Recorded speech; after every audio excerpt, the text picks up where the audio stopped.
dans le cercle de femmes Alma Mater, la mère nourricière. Aujourd'hui, je voudrais vous parler de l'ambition féminine.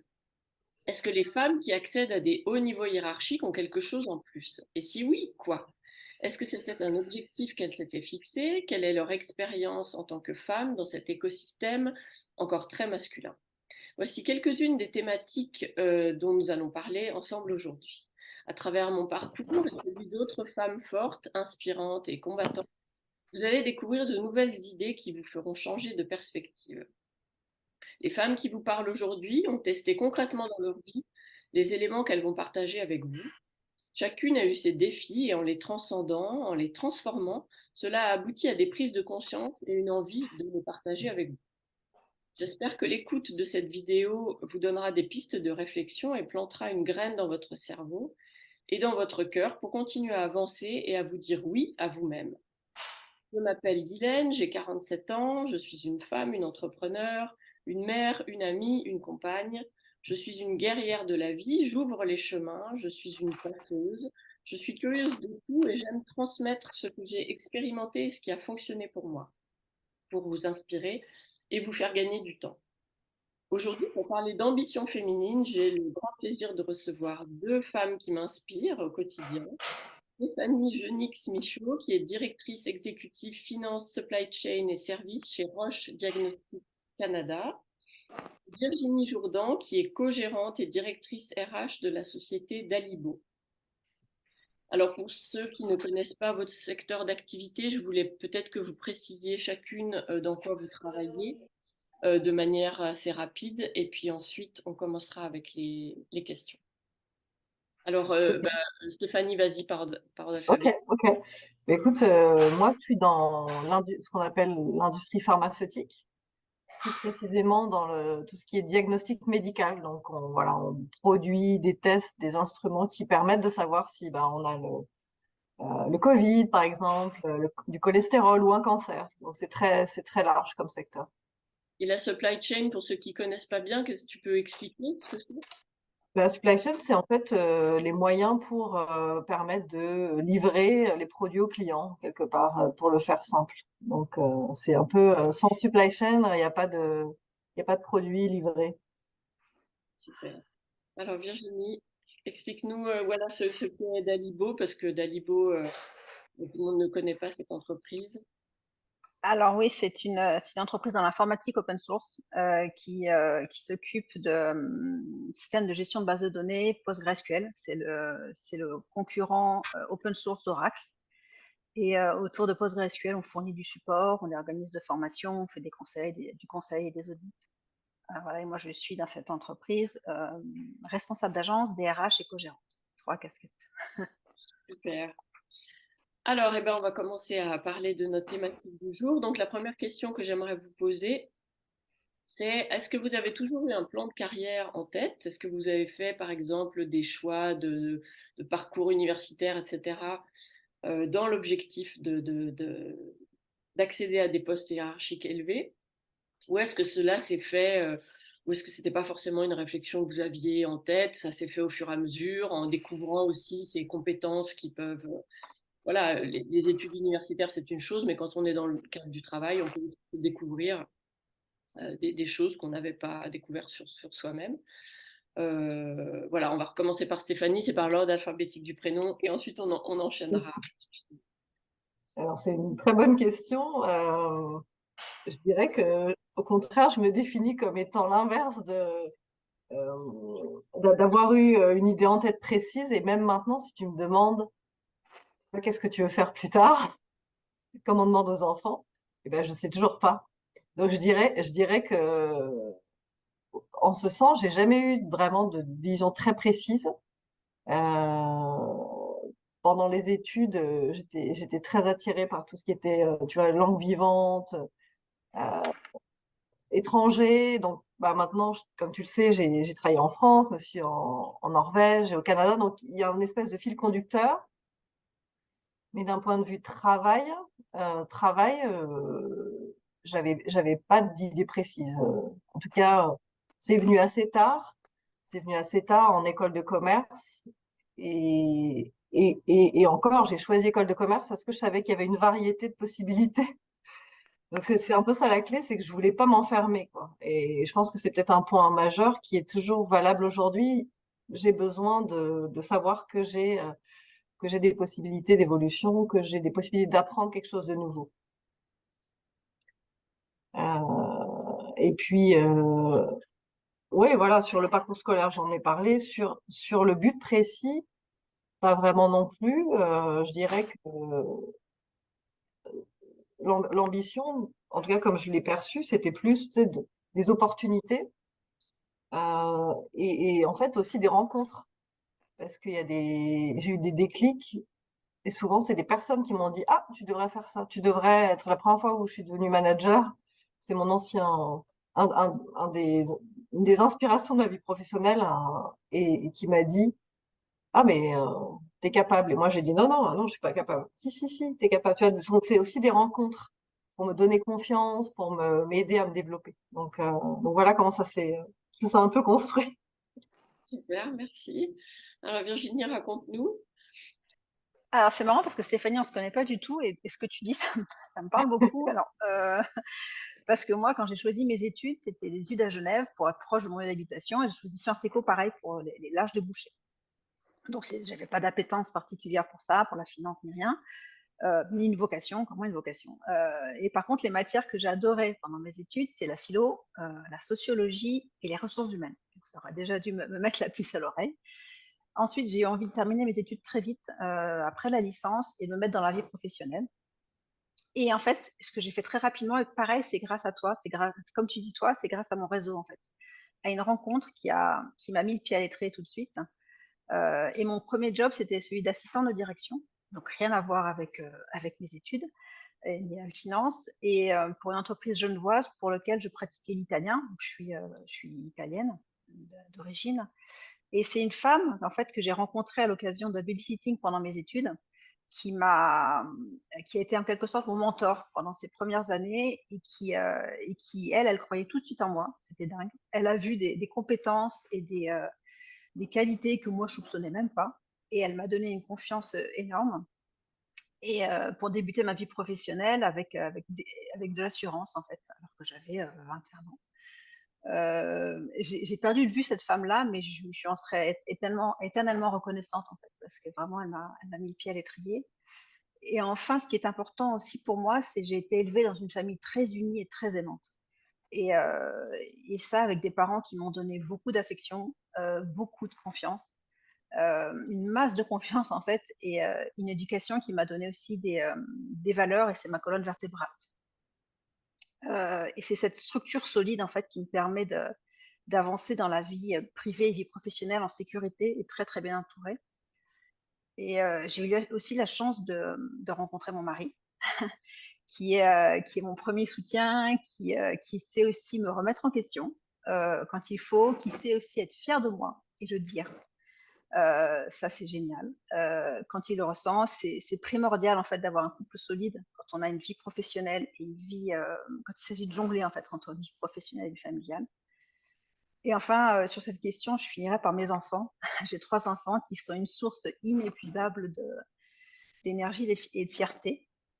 Et c'est pour eux en fait que j'ai envie de me dépasser, et pour qu'ils soient aussi inspirés et conscients de l'importance d'une vie professionnelle et familiale épanouie et réussie. Donc voilà. Super. Eh bien, c'est des bonnes réponses bien complètes, tout ça. Oui, carrément. Et Virginie, juste j'ai presque honte de ne pas avoir pensé à mon mari et à ma fille, parce que c'est vrai que quand tu cites, quand tu cites l'équilibre, comme tu dis, on se connaît pas, et, je m'en suis rendu compte plutôt récemment. Je me suis dit, en fait, c'est pas que j'ai eu tout le temps des compliments ou quelque chose qui me ferait dire, oh, tu peux te développer, mais c'est plus cette stabilité familiale aussi, qui, sans ça, ça fonctionnerait pas, quoi. Donc, Exactement. ouais. On a l'habitude de dire souvent derrière tout homme qui réussit, il y a une femme, je sais pas quelle est la phrase exactement, mais c'est pareil dans l'autre sens. Ouais, Oui, C'est exactement pareil dans l'autre sens. ouais. C'est ça, c'est qu'on a longtemps, enfin moi je fais la féministe de service, mais on a longtemps dit que les hommes qui réussissaient, enfin longtemps, on en a parlé depuis pas très longtemps peut-être, mais voilà, qu'il y avait toujours une femme qui assure derrière, hein, parce que quand un homme peut prendre autant de temps pour développer sa carrière professionnelle, il faut que derrière, en tout cas quand il y a une famille, il faut qu'il y ait quelqu'un qui assure derrière. Quand on n'est pas à des niveaux, évidemment, où il y a des gens qui aident à la maison, des cuisinières, des chauffeurs, etc. Et ben c'est pareil pour une femme en fait. Il faut qu'aussi le partenaire soit assez bien. Je dirais qu'il faut aussi qu'il soit assis dans une masculinité tranquille pour accepter aussi Mm. de prendre les rôles qui sont habituellement dévolus à la femme, habituellement dévolus, puisque, enfin bref, c'est écrit nulle part, mais c'est comme ça depuis des millénaires. Donc oui. C'est vrai. Oui. Alors moi, je rajoute toujours un petit peu mon expérience. Je suis pas à vos niveaux je plaisante, mais c'est vrai que moi j'ai eu un parcours de manager chez Rolex et ben moi j'ai aussi, ben, je pense que j'avais développé de par mon parcours un peu plus personnel, on va dire, j'avais développé, je pense, un mental assez guerrier qui m'a permis de, parce que moi j'ai pas un socle qui a été très solide, comme vous le savez toutes les deux. Dans ma vie personnelle, mais je pense que ça m'a fait développer un mental un peu guerrier qui m'a permis, en tout cas dans le travail, euh, de, de foncer. C'est-à-dire que ben, c'est aussi un petit peu mon caractère. Hein, je suis un peu une. C'est pour ça que je dis que je suis une ouvreuse. Moi, j'ai pas peur d'aller sur les chemins où personne ne va. J'ai toujours été comme ça. Ça me fait pas peur. Donc, quand on m'a dit que j'avais les compétences et le caractère et tout ce qu'il fallait pour être manager, moi j'ai dit allons-y quoi. Enfin voilà, ça me fait pas peur. Et, si pourtant, quand j'ai pris ces responsabilités-là, je revenais d'un congé maternité, j'étais toute seule à la maison puisque mon mari n'était pas là à ce moment-là la semaine. Donc j'ai un côté guerrier, voilà, que j'ai forgé, je ne sais pas bien comment, mais je suis bien contente de l'avoir. Et j'ai aussi, voilà, eu un responsable chez Rolex qui m'a fait confiance et qui a toujours été un homme vraiment d'une grande qualité, voilà, un homme avec qui j'ai vraiment eu des rapports très, une complicité intellectuelle incroyable et des rapports presque fraternels, et qui m'a fait confiance et qui m'a toujours poussé voilà, on s'entraînait. Donc ça, c'est aussi très important. Comme tu disais, Stéphanie, les rencontres, et voilà. Et voilà, après, je peux pas dire que forcément Brice était là en soutien puisqu'il n'était pas là la semaine. Donc, je me suis débrouillée un peu toute seule, et beaucoup de nounous, beaucoup de tout ce qu'il fallait pour que ça marche. C'était pas facile, mais bon, je suis fière aussi d'avoir fait tout ça. De toute façon, moi, je fais toujours les choses dans les conditions toujours très difficiles. Donc, je suis aussi un petit peu habituée à ce que ce soit toujours la merde, pardon, mais c'est comme ça et finalement, j'arrive à gérer. Donc, bon, voilà, c'est comme ça. Donc, et Ouais, est-ce ce que tu dis, Guylaine, juste peut-être pour rebondir, c'est vrai qu'il y a une dose de courage qu'il faut avoir aussi. On l'a peut-être pas précisé, je sais pas pour toi Virginie, mais il y a un côté, oui, un peu pas guerrière, mais tu sais, un peu genre peur de rien, quoi. Moi, j'ai souvent fait la réflexion sans m'en rendre compte. Oh bah tu réussiras ou tu feras ton chemin parce que tu as peur de rien. Et je me suis dit, ah bon, vraiment? Si, j'ai peur de beaucoup de choses. Mais il y a peut-être, comme tu dis, Guylaine, un peu cette résilience, ou je sais pas, naturelle, qui fait que oui, bon, on va y arriver, quoi. Tu as un positivisme un peu à tout craint, quoi. Peut-être. Voilà, aussi dans les composantes. Oui, moi c'est pareil, j'ai peur de plein de trucs, hein. Je suis angoissée sur plein de domaines, mais c'est vrai que je me suis toujours dit en fait, ouais, moi c'est aussi, je fais confiance à mon intelligence, que je suis pas plus bête qu'une autre, donc je vais y arriver. Je sais que ce sera pas facile, mais on va y arriver par n'importe quel moyen. Moi j'ai aussi un côté un peu, un petit peu, comment dire, têtu. Donc je sais que par n'importe quel moyen, puis moi je suis très créative pour trouver tous les moyens, je vais entrer par la porte, par la fenêtre, par le toit, mais on va y arriver.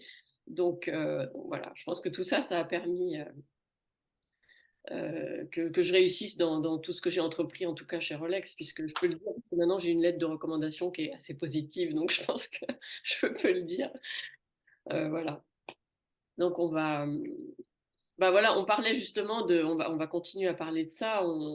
On parlait de ces doutes, comment vous faites pour gérer les doutes au quotidien dans votre vie professionnelle, puisque vous êtes à des niveaux où il faut prendre des responsabilités, où il faut agir au nom de tous parfois, etc.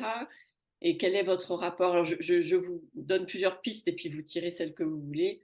Quel est votre rapport à ce qu'on appelle la solitude du manager? Surtout, plus on va haut, plus je pense qu'il y a une espèce quand même de solitude qui peut se manifester. Et quelles sont vos recettes, vos conseils, vos trucs et astuces pour remédier à tout ça? Hmm. Euh, oui, c'est vrai qu'il y a une solitude, mais justement pour faire face aux doutes, je dirais que moi, il y a deux choses. J'ai toujours beaucoup joué sur mon intuition. T'en parlais tout à l'heure, et pas l'intuition au sens complètement c'est délirante. Tiens, allez hop, je suis la première pensée qui me vient, parce qu'en plus, t'imagines en finance, supply chain et logistique, tu peux pas faire que de suivre que ton intuition. Mais je pense plus d'intuition relationnelle, c'est un peu parce que en fait, plus tu gravis entre guillemets les postes, plus tu dois lâcher prise parce que tu peux pas justement tout contrôler, tu peux pas tout savoir. Donc la clé, c'est quand même de se rendre compte que tu es entouré et de faire confiance, quoi. Donc je dirais que la solitude, elle existe, oui, mais la clé pour la rompre et pour éviter les doutes, c'est ça, c'est le travail avec ton équipe, quoi, surtout avec les gens avec qui tu travailles et avoir une écoute active de se dire, ah tiens, il y a des signaux correspondants qui correspondent les uns aux autres, bah, ça a l'air aligné.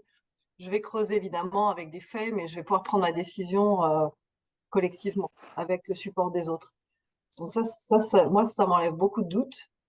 Euh, et puis forcément, on n'en parle peut-être pas, mais il y a la confiance aussi de ton propre manager.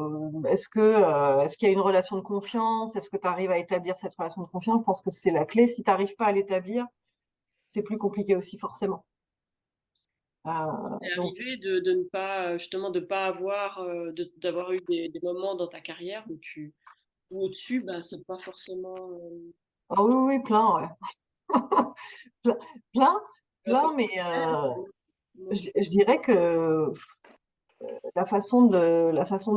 d'en sortir, entre guillemets, c'était de créer cette relation de confiance, ou en tout cas malgré tout, malgré le fait qu'il y avait. ouais, oui, malgré tout, exactement, d'arriver à trouver un peu son équilibre, et puis jamais, mais parfois ça a pu me pénaliser, mais jamais ne pas être soi, quoi.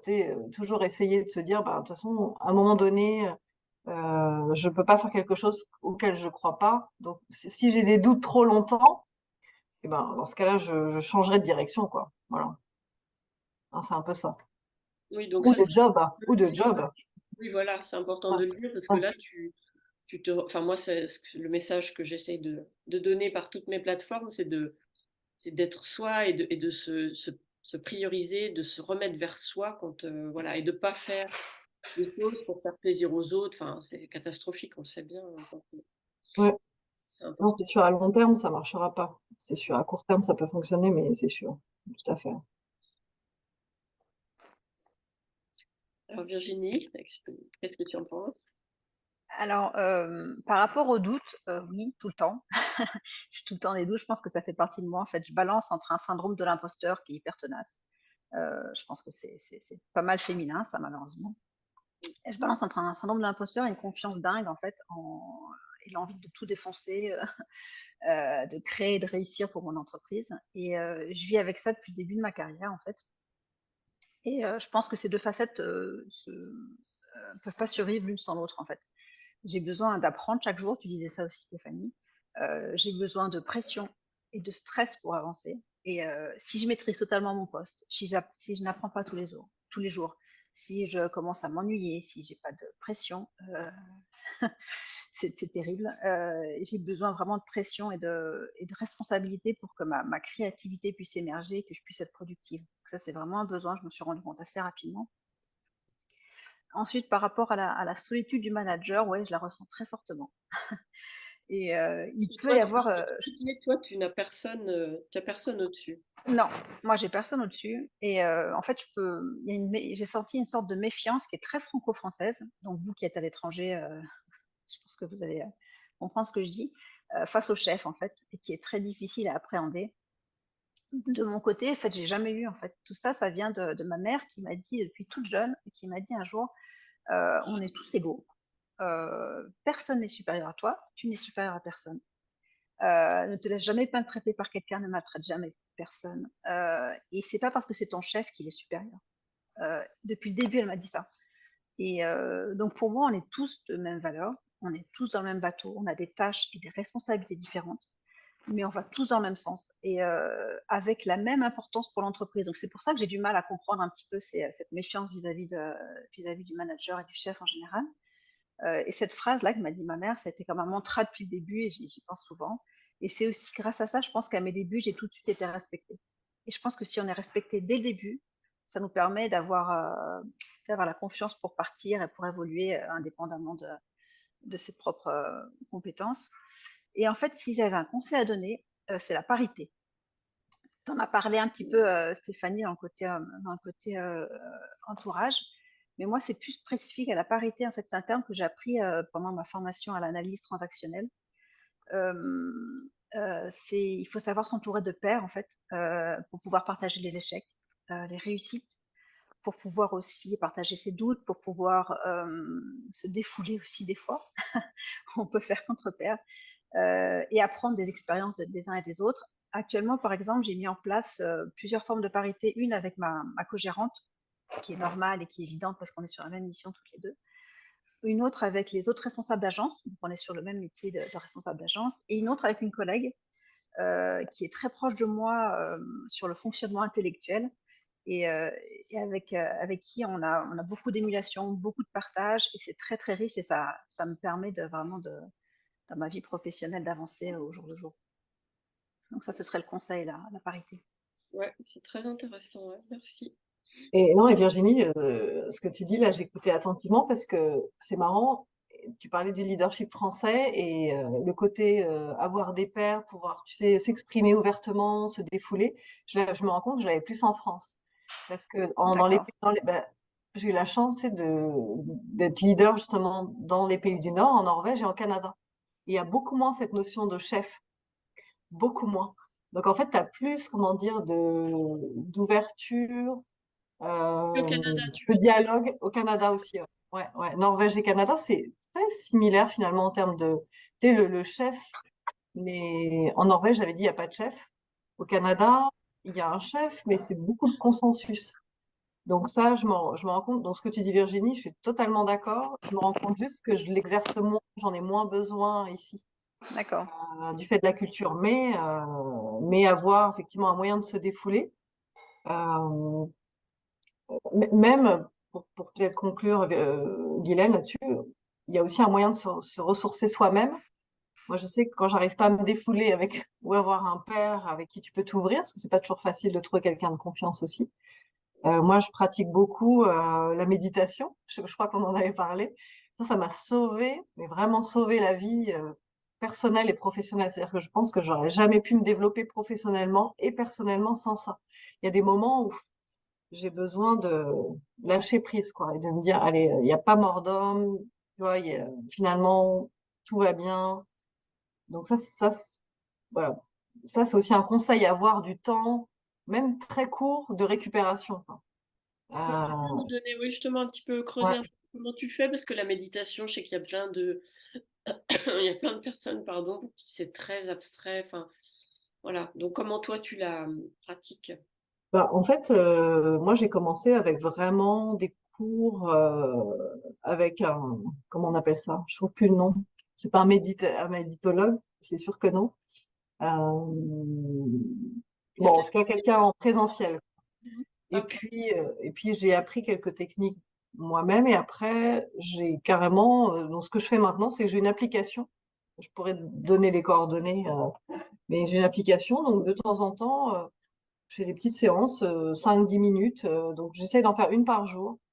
ou à des moments clés où je me dis, bah là, il faut que tu fasses un break quoi, dans ta journée, sinon tu vas finir, euh, tu vas finir épuisé, quoi. Parce que moi, je suis comme toi, Virginie, je marche beaucoup à l'énergie, je marche beaucoup au projet, mais je me rends compte aussi qu'il faut que je maîtrise je maîtrise mes batteries, quoi. Parce que le problème, c'est que l'énergie, elle est pas inépuisable parfois. Alors, en tout cas, de mon côté, et pour exercer la créativité, comme tu disais, faut la préserver, cette énergie. Donc voilà, c'est le seul moyen que j'ai trouvé pour récupérer, quoi. En fait, c'est un outil de récupération. Donc concrètement, Guylaine, ouais, c'est ça, c'est une séance par jour. Ça peut être 10 minutes, 5, 20 minutes, c'est dépend du temps que j'ai, mais j'essaye et je le fais maintenant presque comme un automatisme. C'est presque une routine, en fait. Ouais, c'est bien ça. Parce que ça, c'est un peu le secret, c'est d'avoir des routines, justement. Ouais, Ouais. ouais. Mm. Mais c'est pas toujours facile à mettre en place, ça prend du temps. J'ai mis des années à le mettre en place, hein. Mm. C'est pas genre un matin, je me suis réveillée, tiens, je vais faire de la méditation, c'est des années, quoi. Des années, des années. Ben, je veux bien que tu me transmettras les coordonnées de l'application, puis je mettrai aussi en description de la vidéo les références d'un ouvrage qui, moi, m'a beaucoup aidé pour justement gérer son énergie, sa vitalité. Le livre parle de vitalité intérieure, mais c'est tout la même chose, c'est l'énergie, c'est les batteries, c'est comme on veut les appeler. Et une femme qui donne beaucoup de petites choses différentes, de petites astuces, et puis ça va de 5 minutes par jour à 30 minutes par jour. Donc il y a vraiment toutes les échelles de temps qu'on peut avoir à disposition. Je mettrai ça aussi dans la description. Est-ce que toi, tu as des petits tips, Virginie, aussi, des petites astuces comme ça ou... Alors moi, en fait, non. Enfin, c'est dernièrement que j'ai appris ça, c'est en faisant un test MBTI pour, pour connaître un peu mon profil. Je me suis rendu compte que j'étais plutôt tendance introvertie. Bon, je le savais, hein, mais et que pour les introvertis, je suis une extravertie qui s'est adaptée, enfin introvertie qui s'est adaptée à l'extravertie, mais sinon je suis plutôt introvertie. Et les introvertis ont besoin de longues périodes de calme, de pause. Et j'ai des semaines qui sont hyper chargées en réunion, en visio, parce qu'en plus on est en télétravail, donc j'ai beaucoup de visio. Et en fait, j'ai mis en place dernièrement une journée sans réunion que je n'arrive bien évidemment pas du tout à respecter.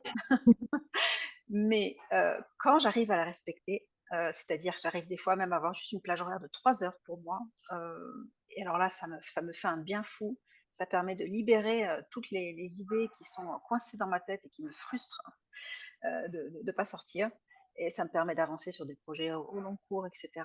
Et voilà, j'ai besoin en fait de plage de temps. Alors c'est valable dans mon temps de travail, mais aussi dans mon temps perso. Et dans mon temps perso, j'ai aussi besoin de solitude et de temps pour moi, où je ne fais pas grand-chose, mais j'en ai besoin. Et ça, je l'ai appris assez tard aussi dans la vie.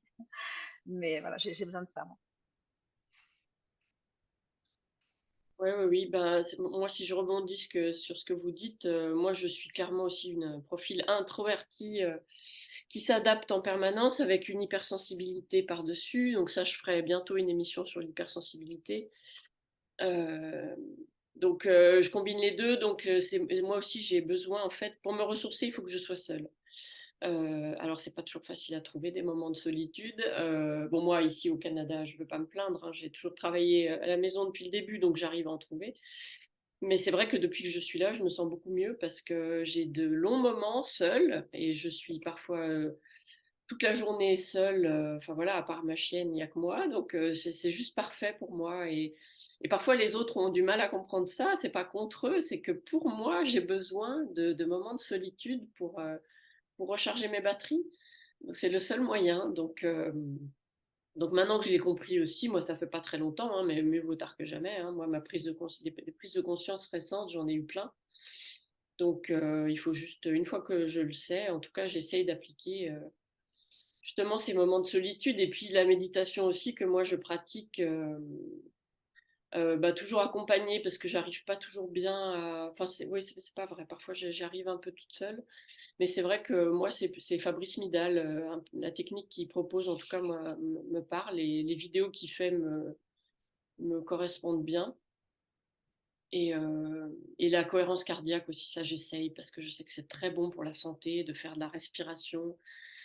La cohérence cardiaque, 5 minutes par jour. J'arrive pas toujours à me le mettre en routine tous les jours, mais ça, c'est très bon pour la santé du corps, quoi. Puis j'essaye aussi de prendre soin de mon corps parce que comme j'ai un mental guerrier, le corps, c'est un peu à l'essuie, faut que ça suive, faut que ça dépote. Et mon corps, maintenant, j'essaie de vraiment en prendre soin parce que c'est mon véhicule et si j'ai envie de faire des choses, c'est avec lui que je vais pouvoir les faire. Donc si je le maltraite, il va me le faire payer. Donc ça fait déjà plusieurs années que je prends soin de mon corps, mais là vraiment, j'essaie de pas le forcer, de pas le brutaliser, de pas faire en sorte que ce soit lui qui suive, quoi. J'essaie de le et je sens, alors après, ça peut paraître un peu spirituel ou folingue ou ce qu'on veut, mais je sens qu'il me fait à nouveau confiance, ce corps, et qu'il me le rend. Donc, enfin, c'est pas complètement folingue parce que c'est des prises de conscience réelles, physiques, et, euh, et je pense que c'est vraiment important. Je prépare aussi mon corps pour les années futures. J'ai envie que mon corps enfin, que j'ai pas des douleurs en permanence parce que je rentre dans les années où ça va commencer à arriver. Donc j'essaie vraiment d'en prendre soin parce que c'est le véhicule qui va me permettre d'aller aussi loin que j'ai envie d'aller. Donc voilà. Ça c'est pareil. Si ça intéresse les gens, je mettrai quelques références de sites ou de lectures qu'on peut faire pour prendre soin de son corps, mais c'est pas plus compliqué que de faire de la marche, d'aller marcher, de faire un peu d'étirement, de faire. Moi je fais du pilate aussi parce que j'adore le pilate et que le pilate me convient bien. Mais voilà, c'est aussi prendre soin de son corps parce que comme moi je suis très là-dedans, je suis très dans l'intellectuel. euh, Au bout d'un moment, il faut que je calme mon intellectuel en redescendant dans le corps en fait. C'est le corps qui m'aide aussi à faire une sorte de méditation qui va bénéficier au cerveau. Voilà. Alors peut-être qu'on a parlé un petit peu de leadership. Euh, on pourrait peut-être un petit peu creuser le leadership. Est-ce que vous faites, par exemple, comment vous définissez la notion du leadership? Et puis, est-ce que c'est quelque chose pour vous qui se développe ou est-ce que c'est quelque chose qu'on doit avoir naturellement dans son caractère, par exemple? Pardon. Euh, alors, je vais peut-être commencer par la fin, parce que j'aimais bien ta question, là, est-ce que c'est quelque chose qu'on a dès le départ?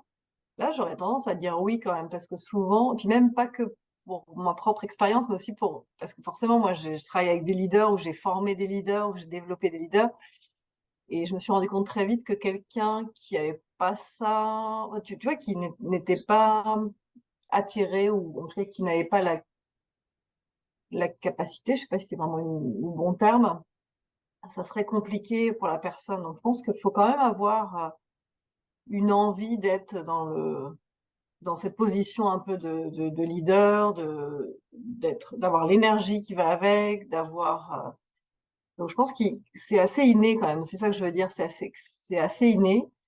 Euh, Après, c'est sûr que ça se développe. Pour moi, j'aurais pensé justement, et justement mes expériences à l'étranger m'ont fait réaliser à quel point c'est un muscle ultra élastique. Parce qu'au début, je m'étais dit, oh, ben voilà, moi j'étais, même quand tu es jeune leader, au début, je sais pas pour toi Virginie, mais tu lis des bouquins. Alors voilà, un peu le top 10 des trucs à pas faire, ou le top 10 des trucs à faire. Puis après, en fait, tu te rends compte très vite que ça marche pas comme ça, que c'est vraiment à l'expérience, c'est sur le terrain que ça se passe avec les gens. Et que surtout, je dirais que le leadership, s'il fallait que je le définisse, ça serait compliqué parce que, ou alors je le définirais comme justement savoir s'adapter à la variété euh, d'humains avec qui tu travailles, quoi. Parce qu'en fait, je pense que un leader, c'est justement l'inverse de, bah, je suis là et tout le monde me suit comme un seul homme, comme à l'armée, quoi. Je pense que, en tout cas, ma vision à moi, c'est tout l'inverse, c'est-à-dire que c'est comment s'adapter à presque et comprendre que chaque individu a sa place et comment être leader dans cet écosystème, c'est-à-dire de s'assurer de cette cohésion, de cette cohésion. Donc, je pense que c'est comme ça que je définirais. Et du coup, c'est très élastique parce que plus tu as d'expérience de l'être humain, on va dire, et de ton propre être humain à toi, plus ton leadership se développe, quoi. Et je dis ça par rapport à la culture, tu vois, de France, ensuite en Norvège, ensuite au Canada. J'ai eu des moments en Norvège, je me suis dit, oh, mais merde, j'ai perdu, je sais plus ce que c'est être leader, quoi.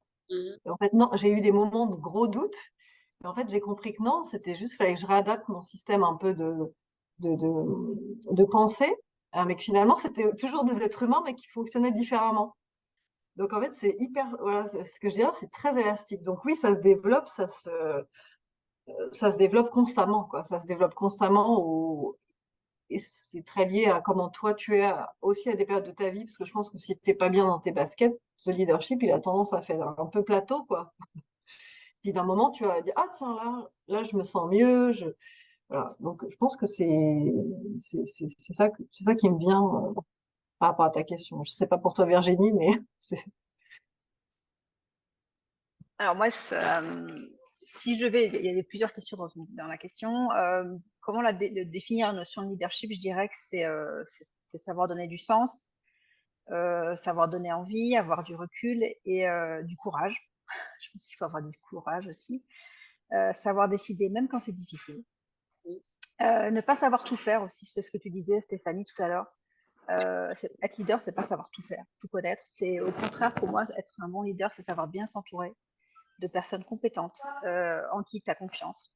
Il faut être aussi, et ça rejoint exactement ce que tu viens de dire, être à l'écoute en fait et avoir de l'intuition. Moi aussi, je pense que c'est très important l'intuition et de la compréhension face aux situations humaines qui sont hyper complexes.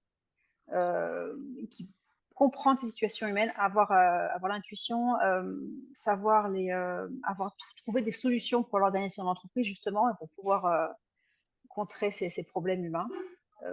Ça, c'est pas simple, mais ça fait partie, je pense, des rôles du leader.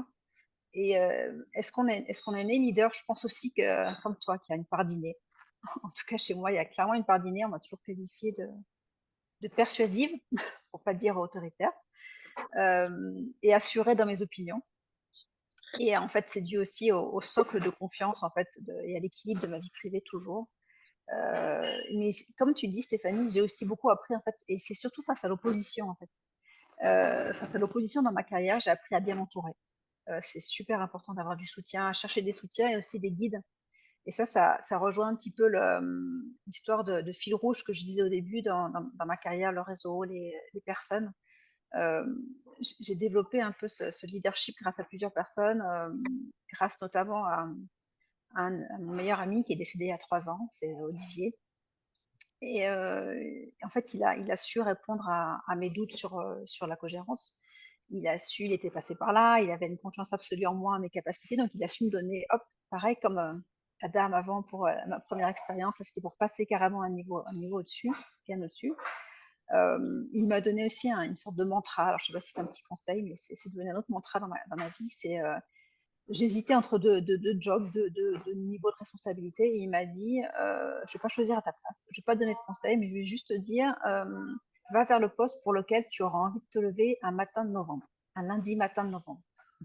Si c'est vers là que tu auras envie de te lever un matin de novembre, c'est que c'est le bon poste pour toi.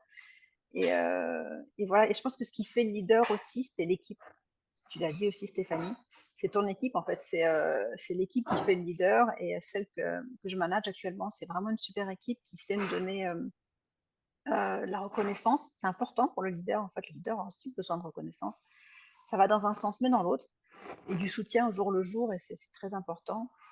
Et enfin, pour m'aider aussi dans le côté leader, j'ai bénéficié à des moments opportuns de conseils de coach RH je pense qu'on a besoin à la fois de pairs, comme je disais, de son équipe de manière générale, de l'entreprise, mais aussi d'extérieurs, de personnes extérieures qui ont ce métier-là, coach RH et psychologue du travail, pour donner du recul et de la hauteur par rapport à certaines situations qui pourraient être inextricables quand on est dedans. Et voilà. Et je suis aussi bien entourée à ce niveau-là. Être bien entourée en interne, de pairs, avoir comme ça des petites personnes clés dans la vie et puis être bien entouré par de prestataires on sait le métier parce qu'encore une fois on ne sait pas tout faire et on a besoin d'aide, on n'est pas seul, il faut jamais être seul quand on est leader, sinon voilà, on peut crever un petit peu la bouche ouverte, donc voilà.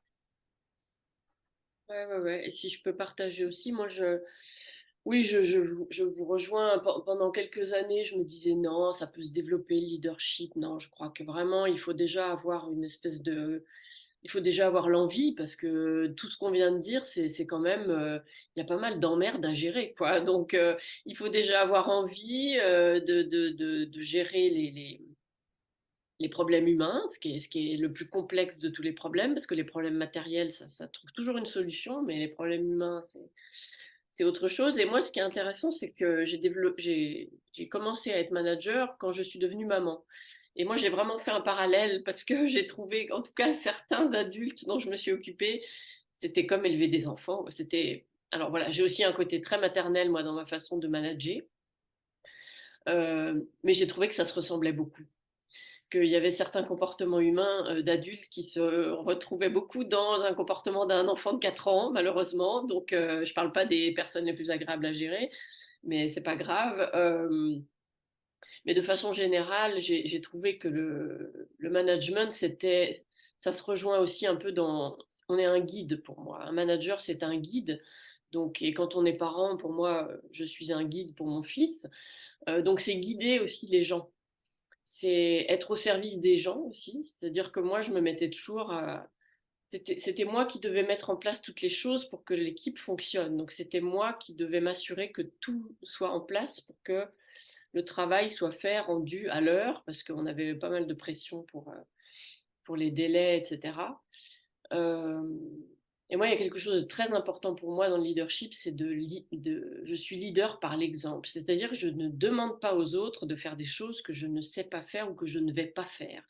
C'est-à-dire que je ne leur demande pas d'être calme si moi je ne suis pas capable d'être calme. Donc moi, j'ai toujours essayé, et c'est très important, et ça c'est une valeur aussi fondamentale dans ma vie. Pourtant, je ne suis pas une fervente catholique, mais enfin, je ne rejette pas la religion catholique, mais s'il y a quelque chose que j'ai retenu de mon éducation catholique, c'est ne fais pas aux autres ce que tu n'aimerais pas qu'on te fasse. Et j'ai toujours essayé de ne pas devenir ce leader qui dit fais ça, mais moi je l'ai jamais fait et moi je le ferai jamais. J'étais aussi là pour mettre les mains dans le cambouis s'il fallait. Enfin, je me suis jamais mis en posture de faites les choses et moi je regarde et puis j'arrive après pour dire ça c'est pas bon, ça c'est pas bon. Voilà, moi je déteste ça. Euh, Parce que j'en ai vu aussi des comme ça, donc c'est aussi pour ça que. Mais voilà, moi, ce qui est aussi très important, c'est l'exemple. C'est beaucoup de pression. Je me suis mis beaucoup de pression, mais je me suis aussi, je pense, beaucoup améliorée en tant qu'être humain. C'est-à-dire voilà, de montrer l'exemple. Et je trouve que ça a fonctionné. Ça a fonctionné à tel point que moi, j'ai vécu la situation où en fait, mon équipe a, on a, mon service a été ensuite dissolu. Enfin, il a été regroupé avec une autre entité. Donc moi, l'équipe est partie avec un autre manager. Et j'ai vu des personnes dont j'avais la responsabilité qui ont complètement changé.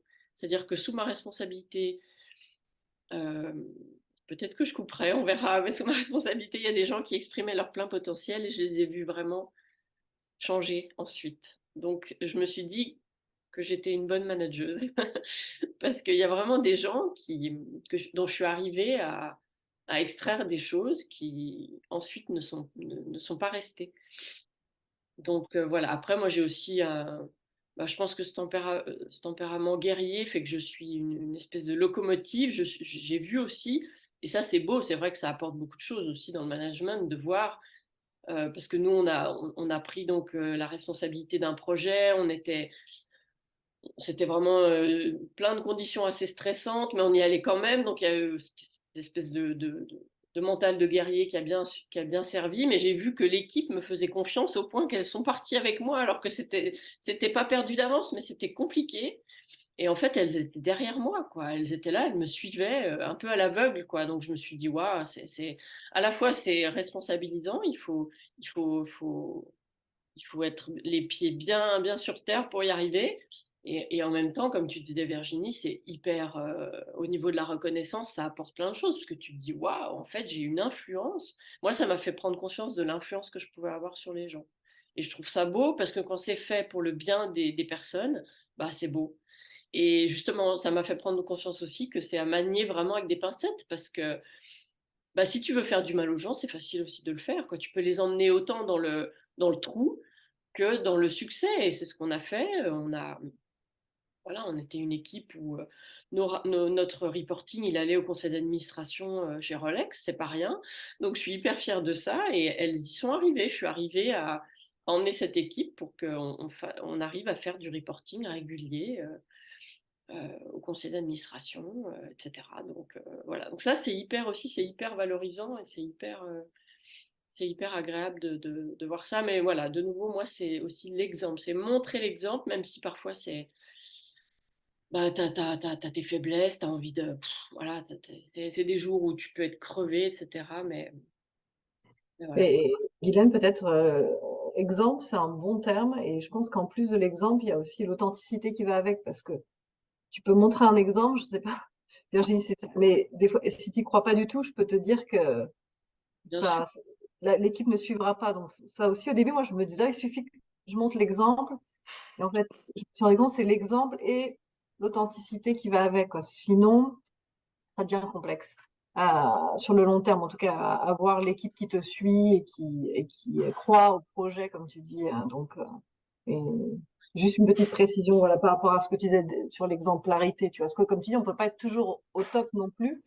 Et si tu pousses, si tu veux être exemplaire mais sans y croire, Ah oui. ça sera compliqué. Et plus, ce sera plus épuisant que vraiment inspirant. Ah oui, c'est clair. Et je pense que les filles m'ont suivi parce qu'elles voyaient que j'y croyais et que derrière, non seulement je disais, mais je faisais. Il y a une phrase que j'ai retenue aussi, qui est très importante pour moi par rapport à l'éducation des enfants. Et je sais plus où je l'ai lu d'ailleurs, mais les enfants ne font pas ce que tu leur dis de faire, ils font ce que tu fais. Ils font ce qu'ils voient que tu fais au quotidien. Et ça, je le vois. C'est-à-dire qu'avec mon fils Elliot, je vois bien que parfois je lui dis de faire quelque chose, mais moi je le fais pas. Donc il le fait pas. Donc pour moi, ça Moi, marche je, vraiment comme ça. moi, je voudrais rajouter quelque chose aussi. Je vous rejoins totalement sur l'exemplarité et quelque chose que j'ai appris récemment et qui m'a enlevé une grande partie de charge mentale. C'est, j'étais très dans le, Guylaine, tu me connais depuis 30 ans, j'étais très Qui dans le, m'intéresse, cette charge mentale? Dis-moi ton secret. alors j'étais dans le très, je vais bien, tout va bien, j'ai aucun problème, je gère, euh, je, je gère. Et puis, je pense que il faut apprendre aussi à montrer ses faiblesses, à montrer qu'on souffre aussi en tant que leader. Parce qu'un jour, il y a un collègue qui m'a dit: «Ah, mais toi, Virginie, tu es insubmersible et inaltérable.» Ah bon? Pourtant, Dieu sait si à ce niveau-là, quand on est leader, ben, on souffre aussi, on se prend des coups douloureux, on se prend des coups bas, des couteaux dans le dos, etc. Et moi, je ne montrais jamais rien. Donc les gens, bah, on va taper dessus, vu qu'elle accepte, qu'elle supporte et que ça a l'air d'aller. Et en fait, à partir du moment où j'ai montré mes faiblesses, j'ai montré que moi aussi, bah, c'était pas simple. Et en fait, je pense que ça vient aussi de mon enfance, ça, où c'est ce qu'on appelle en analyse transactionnelle les drivers soient parfaites, le driver soit parfaite, soit forte et soit parfaite. Et bah, à partir du moment où j'ai lâché là-dessus, j'ai lâché prise là-dessus, où j'ai montré mes côtés un petit peu plus faibles, bah, on est un peu plus humain, quoi. Et les gens comprennent mieux, et il y a peut-être un petit peu moins d'opposition, un petit peu plus de compréhension. Donc, exemplarité, et puis être humain, quoi. Parce qu'en fait, quand on est dans l'action, dans les projets, il faut aller de l'avant, il faut qu'on soit forte, il faut qu'on soit courageuse, il faut qu'on emmène les gens. Ouais, mais c'est pas à n'importe quel prix. Il faut aussi qu'on montre que ben, c'est pas si simple, que quand on nous attaque, on souffre, et que voilà. Donc, je voulais rajouter aussi ce petit point-là. Oui, oui. Tu as bien fait parce que moi, c'est vrai que cette partie chez Rolex, j'étais très dans la perfection et c'est ce qui m'a aussi un peu épuisée, hein, parce que faire ça, plus m'occuper de mon fils toute seule, mais je sais, franchement, quand je regarde ça, je me dis, mais de toute façon, j'ai fait un espèce de burn-out, mais que je pouvais pas clairement faire parce que j'étais tellement occupée des deux côtés. Mais c'est pour ça, je ne sais pas, je l'ai déjà dit dans une émission, je ne sais pas d'où me vient mon énergie, mais je la remercie. Je ne sais pas. Je remercie tout. Je ne sais pas qui, où me donne toujours cette énergie. Mais parce que franchement, quand je regarde cette période, je me dis, mais c'était complètement fou. C'était complètement fou. Mais bref. Mais voilà, donc moi j'étais très dans cette perfection et je pense que Maintenant, j'aborderai les choses, comme tu le dis, en montrant beaucoup plus, oui, que je suis humaine, parce que moi, j'ai eu les mêmes réflexions que toi. De toute façon, toi, t'es forte, t'as besoin de personne, pardon. Et en fait, j'ouvre des yeux comme ça, mais c'est bien ce que je renvoyais. Donc, les gens ont cette impression-là, qui est complètement fausse, mais les gens ont cette impression.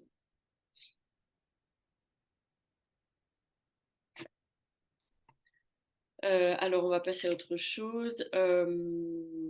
Alors, je me fais juste un petit point temps. Ouais, on est bientôt à 1 heure. Euh, alors, bah oui, on va parler un petit peu on pourrait parler un petit peu. Alors, je sais pas, peut-être je vais vous donner le choix de parler. Est-ce qu'on parle un peu du plafond de verre, d'égalité salariale? Qu'est-ce que vous voulez? Ou un peu des deux. Est-ce que vous avez encore du temps? Enfin, dites-moi comment aussi on peut. Les deux se rejoignent, hein. Moi, j'ai du Oui, temps et les c'est deux vrai. se rejoignent. Donc, Bah, en termes de temps, je t'avais dit Ah oui, éventuellement vers midi 10 si voilà. on pouvait arrêter vers. Alors pour toi, Virginie, ça doit faire 6 heures, 18h10, je crois. Ouais, moi je suis d'accord, les deux se rejoignent. Les deux se rejoignent. Donc, j'aimais bien ta question, tu sais, faites-vous une différence entre le leadership masculin et féminin? Peut-être que Alors, on peut vas-y. développer là-dessus et parler du salaire et puis tu sais, du Oui. plafond de verre si tu veux, mais Et les dès trois, que les c'est trois se midi, rejoignent, ouais, tout à dès que fait. c'est midi, on essaiera de conclure. Voilà. Comme ça te laisse le temps de partir tranquille, Stéphanie. À midi, je conclue. Ah, ok, fait, super, merci. Alors, vas-y, Stéphanie, bah, Ah lance-toi. bon? Je sais pas si vas-y, vas-y. Ben, écoute, déjà, est-ce qu'il y a une différence entre leadership masculin et féminin? Je dirais pas trop sur la recette, parce que ce qu'on disait, un bon leader, de toute façon, il faudra qu'il ait les qualités qu'on a citées avant. Donc, je pense que ce soit une femme ou un homme, au bout d'un moment, un bon leader, ça sera la même chose. Mais la façon dont il l'exerce, euh, c'est assez différent. C'est pas 100%. Ce que je veux dire, c'est pas, je veux pas que ce soit blanc ou noir, quoi. Mais quand même, à force de faire même des programmes, parce que nous, dans notre entreprise, on a beaucoup de programmes là-dessus sur diversité, inclusion, leadership masculin, féminin. Au début, je disais, oh, ok, c'est des concepts. Et en fait, en observant mes collègues masculins, je me dis, ah oui, quand même, il y a des différences assez notoires. Alors, je pourrais pas faire une liste exhaustive et c'est sûrement dans la subtilité. Mais en France, et puis c'est aussi très lié à la culture. Peut-être commencer par ça, parce qu'en France, je trouvais qu'il y avait clairement une femme qui se fait entendre. Il faut qu'elle développe un côté masculin en elle. Je trouvais que c'était trop visible, c'est-à-dire que parler fort, se faire entendre, parce que les hommes en France, je trouve, ont ce côté quand même latin, quoi, macho. Donc moi, j'ai ressenti ça assez fort au début de ma carrière, et je me suis dit waouh, c'est triste parce que voilà, on est encore dans un peu les clichés des années 70. Je me rappelle d'une réflexion qui m'avait choquée au milieu d'autres. Une anecdote, j'étais à la cantine et à l'époque, dans la boîte où je travaillais, c'était très vieille France, comme on dit. Il y avait des cantines par niveau, les employés, les cadres. Ah mais oui, je rigole pas, et c'est pas si vieux, hein. Et je me rappelle être arrivée à un niveau, j'étais au niveau cadre, et on m'avait dit, t'es sûr que tu t'es pas trompé de niveau de cantine, hein? Et je m'étais dit, ah d'accord, ok, on en est là. Mais c'est des petites anecdotes comme ça. Et puis après, oui, dans les réunions, le côté physique qui s'impose, ça, je trouve que c'est difficile pour une femme. Alors moi, j'ai eu la chance je suis assez grande en taille, et j'ai toujours trouvé que ça m'a aidé. Bizarrement, ça m'a aidé, ça m'imposait un peu en France. En tout cas, je le sentais. Donc, je dirais qu'il y a quand même cette puissance de voix, cette puissance physique qui est différente dans la façon dont on exerce le leadership. Je pense que les femmes leaders, de manière générale, elles ont d'autres forces, mais on a tendance à être plus discrète en voix, à se faire moins entendre. Et c'est pas forcément un défaut quand tu as compris comment l'exercer. Mais en tout cas, ça c'est une différence. La deuxième différence, c'est la confiance en soi. Alors ça, moi, je m'en suis rendu compte en grandissant dans le métier, c'est que, comme tu disais, Virginie, moi, le syndrome de l'imposteur, mais je l'ai, mais fort multiplié par 10. Et à chaque fois que j'ai progressé, je me suis dit, mais non, pourquoi moi et je vais pas y arriver, quoi. Et encore maintenant, il y a plein de réunions où même on me demande qu'est-ce que tu fais. Mon mari est un des meilleurs observateurs. Il me dit, mais comment tu te mets en petite souris presque, t'assumes pas ce que tu fais, quoi. Donc cette espèce de un peu syndrome de l'imposteur que les hommes ont beaucoup moins. C'est-à-dire que je pense qu'ils ont aussi un manque de confiance en eux sur certains aspects. Mais professionnellement, même on leur donne un défi, ils vont dire ah ouais, vas-y, c'est bon, je vais y arriver. Nous, on va dire ah merci d'avoir pensé à moi, je vais y réfléchir et je vais essayer de faire de mon mieux, quoi. Donc il y a quand même cette confiance en soi qui est assez impressionnante et très différente. Et ça, je l'ai vécu dans tous les pays. Donc je pense que c'est très inné quand même. Et puis, mais après, voilà, pour finir, pour pas prendre trop de temps, c'est très lié à la culture aussi parce qu'en Norvège, j'ai trouvé cette égalité presque parfaite dans leur éducation. On leur a appris très tôt. Donc, j'ai pas senti cette nécessité de s'imposer. L'égalité salariale aussi, beaucoup plus importante dans les pays du Nord qu'elle l'est en France ou au Canada. Donc le salaire, évidemment, je ne vais pas rentrer dans le détail, mais le salaire, c'est encore un gros problème, je trouve, surtout dans nos pays un peu traditionnels latins. Ça s'améliore, mais il y a encore des grosses différences. Il n'y a pas besoin que je le dise, les statistiques le montrent. Donc voilà, sans faire trop long, c'est un peu les trois grosses différences que j'ai ressenties dans ma carrière, en tout cas.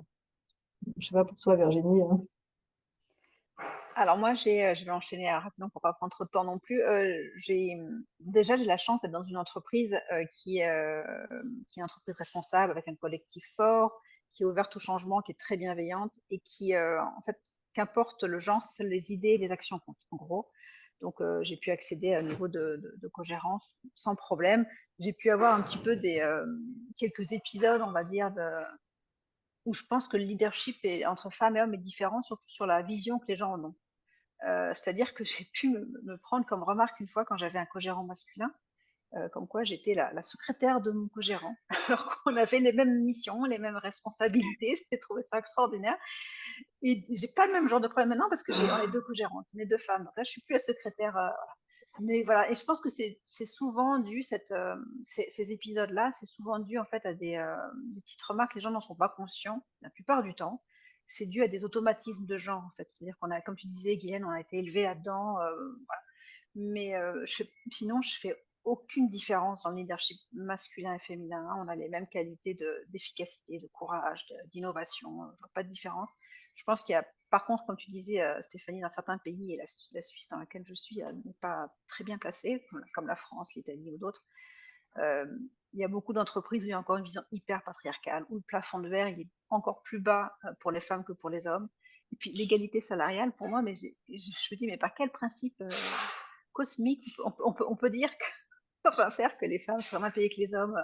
C'est quelque chose en fait qui m'échappe tellement. J'ai pas été élevée comme ça et je comprends pas quoi. Je ne comprends pas cette histoire d'égalité salariale. C'est vraiment quelque chose. C'est une incompréhension sociétale, on va dire. C'est vraiment. Je suis heurtée par ça profondément dans mes valeurs. Pourquoi on ne donne pas accès à des femmes à des postes de responsabilité en France? Pourquoi il y a un très faible pourcentage de femmes à des postes de direction? Parce qu'il faut savoir, c'est que moi, je travaille dans une SCOP, qui est une société coopérative et participative, et les femmes en la direction, le pourcentage est bien plus élevé dans les scopes que dans les entreprises classiques.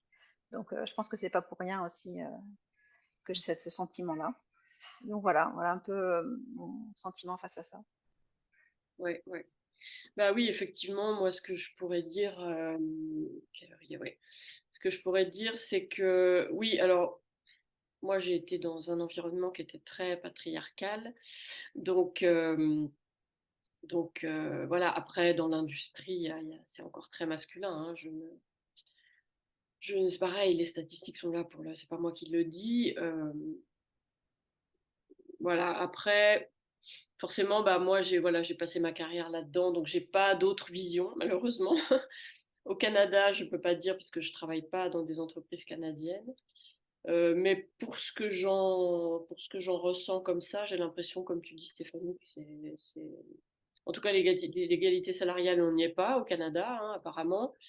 Et puis dans le côté patriarcal, moi j'ai quand même l'impression ici qu'il y a beaucoup de femmes qui ne travaillent pas, qui restent à la maison. Donc voilà, bon. C'est un peu mon ressenti. Voilà, mais bon, on va peut-être pas trop s'étaler là-dessus. Moi, je trouve, en tout cas, je vais conclure. Je vous remercie pour vos interventions. C'était très riche, très intéressant. Je pense qu'on a vraiment bien. Enfin, c'était très agréable d'avoir vos expériences, vos impressions, vos partages là-dessus. Moi, c'est vraiment ce que j'aime faire, c'est écouter les femmes, écouter ce qu'elles ont à dire sur les expériences, sur leurs expériences. Et de nouveau, bah, je suis ravie. Vous m'avez rechargé mes batteries qui étaient bien à plat avec toute cette maladie covidienne. Donc, ça, c'est ma façon de recharger mon énergie. Moi, c'est d'échanger avec des femmes, ça m'apporte de l'énergie. Donc, je vous remercie. Je mettrai les références dont on a parlé, l'application pour la méditation, le livre. Je ne sais plus ce qu'il y avait d'autre, mais je mettrai ce qu'il faut en référence. C'était une belle émission. Si vous avez aimé cette émission, n'oubliez pas de liker la vidéo et de vous abonner et de mettre vos commentaires si vous voulez qu'on aborde d'autres sujets. J'ai prévu de faire une émission, une deuxième partie sur l'ambition féminine où il y aura 2 nouvelles invitées. Voilà, avec à nouveau des partages différents, des perspectives différentes. C'est ce qui m'intéresse, à ma communauté. Donc merci à toutes les deux.